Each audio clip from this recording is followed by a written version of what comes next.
Hello guys. আমি আজকে তোমাদের মাঝে একটি খিচুড়ি রেসিপি রান্না করব। যার জন্য আমি এই যে সবজিগুলো কেটে নিচ্ছিলাম, এখন আমি কাটতেছিলাম যে গাজর। আমি খিচুড়ির জন্য অনেকগুলো সবজি নিয়েছি শীতের, যেমন বেগুন, তারপরে গাজর, কাঁচামরিচ, আলু, মটরশুঁটি, এটা হলো ওই ফুলকপি আর টমেটো। হ্যাঁ, আমি এগুলো নিয়ে রান্না করব। সো এগুলো তোমাদের দেখাচ্ছিলাম। আর এই তো আমি একটা কড়াইয়ে ফার্স্ট তেল নিয়ে তারপরে পেঁয়াজগুলো ভাজা করতেছি। মানে এটা আমি আজকে অন্য টাইপের রান্না করতে চাচ্ছিলাম, যে লেটকা খিচুড়িটা।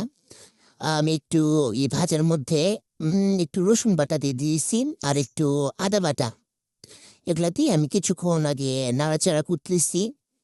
দেন তারপরে আমি একটু মরিচের গুঁড়া, একটু হলুদের গুঁড়া, একটু ধনিয়ার গুঁড়া দিয়ে নাড়াচাড়া করবো আর কি। মশলাটা একটু নাড়াচাড়া করবো যেন গন্ধটা না থাকে। আমি তেলের ভিতরে এটা নাড়াচাড়া করতেছিলাম।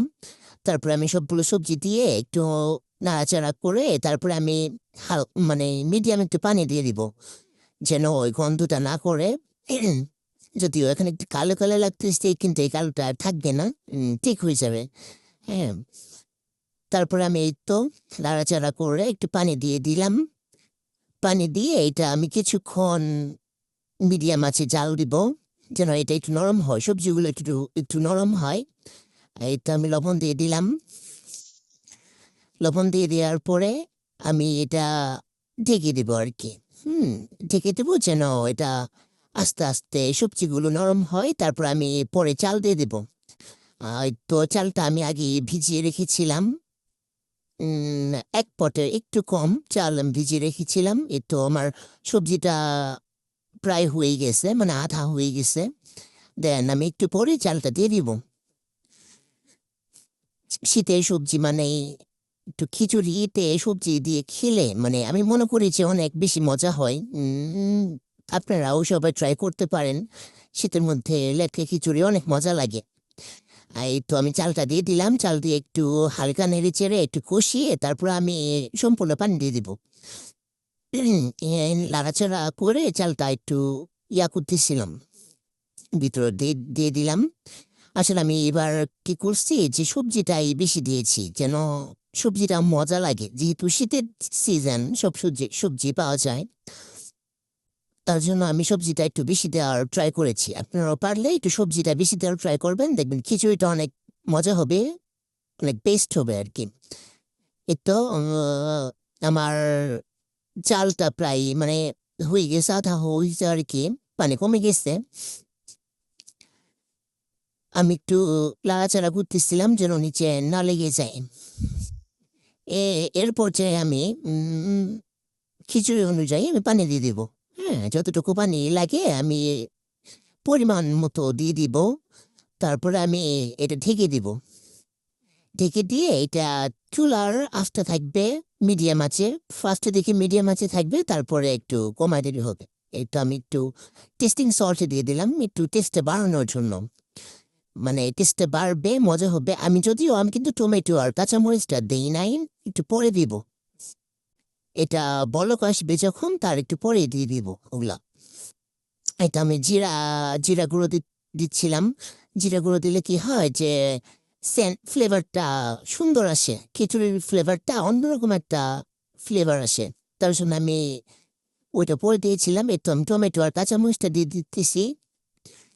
টমেটো আর কাঁচামরিচটা একটু পরে দেওয়ার চেষ্টা করবেন, কারণ টমেটোটা একদম গলে যায়। হ্যাঁ, ফার্স্টে থেকে দিলে কি হবে যে টমেটোটা একদমই গলে যাবে, আপনার খিচুড়িটা বেশি টক হয়ে যাবে। হ্যাঁ, আপনি পরিমাণ মতো দিয়ে দিবেন টমেটো আর কাঁচামরিচ তো দিতে হবে, দিলে ঘ্রাণটা ভালো আসে আর কি। তো আমি নাড়াচাড়া দিচ্ছিলাম, দিয়ে সেরে আমি আবার এটা ঢেকে দিব। ঢেকে দিয়ে তারপরে তারপরে আবার আমি যখন দেখবো যে খিচুড়ি পানিটা কমে গেছে, আমি তখন নাড়াচাড়া দিয়ে দেখবেন যে চাউলটা ফুটছে কিনা। আমার চাউলটা ফুটতে একটু সমস্যা, মানে আমার পানিটা কম ছিল। যদিও আমি পরে একটু পানি অ্যাড করে দিয়েছিলাম যেন খিচুড়িটা প্রপারলি সুন্দরভাবে হয়, একটু স্মুথ থাকে, একটু নরম থাকে ওইটা খেলে অনেক মজা লাগে। তো আমার খিচুড়িটা প্রায় অলমোস্ট হয়ে গেছে। আপনারা দেখেন মানে খিচুড়িটা দেখতেও যেমন সুন্দর লাগতেছে, খেতেও মাশাআল্লাহ অনেক টেস্টি হয়েছিল। আপনারা যারা, যারা বাসায় ট্রাই করতে চান, বাসায় এই খিচুড়িটা, লেটকা খিচুড়িটা আপনারা ট্রাই করতে পারেন। ইনশাআল্লাহ খিচুড়িটা অনেক মজার হবে।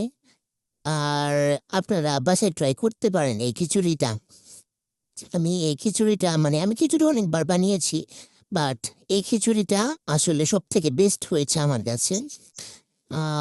লাস্ট পর্যায়ে কি হয় যে নিচে লেগে যায়। তার জন্য একটু পরপরই লাড়া দিতে হয় যেন নিচে না লেগে যায় খিচুড়িটা। আর লেগে গেলে একটু অন্যরকম একটা পোড়া, পোড়া স্মেল আসে, ওইটা ভালো লাগে না। আর আপনারা আমার এতক্ষণ এই ভিডিওটা দেখছেন মনোযোগ সহকারে। So thank you so much. সবাই এই বাসায় এই খিচুড়িটা রান্না করে ট্রাই করবেন। দেখবেন আপনাদের কাছে কেমন লাগে খিচুড়িটা। আশা করি এই খিচুড়িটা যারা যারা রান্না করবেন তাদের কাছে ভালো লাগবে। আমিও একটা সিম্পল রেসিপি আপনাদের মাঝে শেয়ার করলাম। আশা করি আপনারা আমার পাশে থাকবেন সবসময়। লাস্ট পর্যায়ে যে আমি পরিবেশন করে দেখাচ্ছি আপনাদের যে খিচুড়িটা আসলে খেতে কেমন হয়েছে। খিচুড়িটা সত্যি বলতে সত্যি অনেক ইয়াম্মি ছিল, অনেক মজা ছিল। আপনারা গরম গরম পরিবেশন করে খাবেন। সো আল্লাহ হাফিজ।